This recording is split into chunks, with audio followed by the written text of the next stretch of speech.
ఆంధ్ర తెలంగాణలో తక్కువ ఫీజులతో high quality results ఇస్తున్న ఏకైక సంస్థ తిరుమల్ ఐఏఎస్ ఇన్స్టిట్యూట్.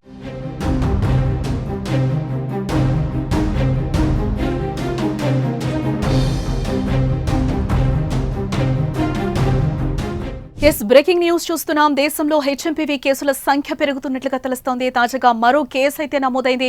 గుజరాత్ లో 2 నెలల చిన్నారికి హెచ్ఎంపీవీ వైరస్ సోకినట్లుగా అయితే బ్రేకింగ్ న్యూస్ లో సమాచారం తెలుస్తోంది. ప్రస్తుతం పాపను అహ్మదాబాద్ లోని ఓ ప్రైవేట్ ఆసుపత్రిలో ఉంచి చికిత్స అందిస్తున్నారు డాక్టర్స్. ఇప్పటికే బెంగళూరులో 2 కేసులు నమోదయ్యాయి.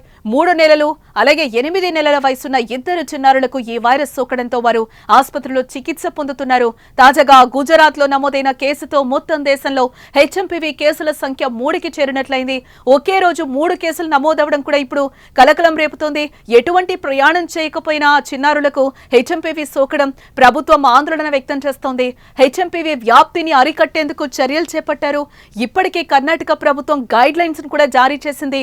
చిన్నారులే టార్గెట్ గా హెచ్ఎంపీవీ దాడి చేయడంతో కేంద్ర ఆరోగ్య శాఖ ఇప్పటికే అప్రమత్తమైంది. అచ్చం కరోనా తరహాలోనే హెచ్ఎంపీవీ వ్యాప్తి చెందుతోంది. కరోనా కూడా చైనాలోనే పుట్టి ప్రపంచాన్ని చుట్టేసిన విషయం కూడా మనకు తెలిసిందే. ఇప్పుడు కొత్త వైరస్ కూడా చైనాలోనే విజృంభించి పక్క దేశాలకు వ్యాప్తి కలవరపెడుతోంది.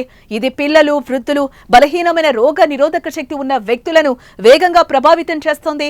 దీని లక్షణాలు సాధారణంగా ఫ్లూ లాగే ఉంటాయి.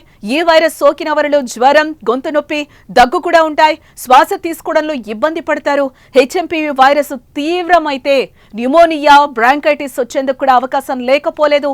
తొలిసారి చైనాలో డిసెంబర్ 3వ వారంలో శ్వాసకోశ సమస్యలతో ఇబ్బంది పడుతున్న వారి సంఖ్య ఎక్కువగా ఉన్నట్లు చైనా ప్రభుత్వం గుర్తించింది.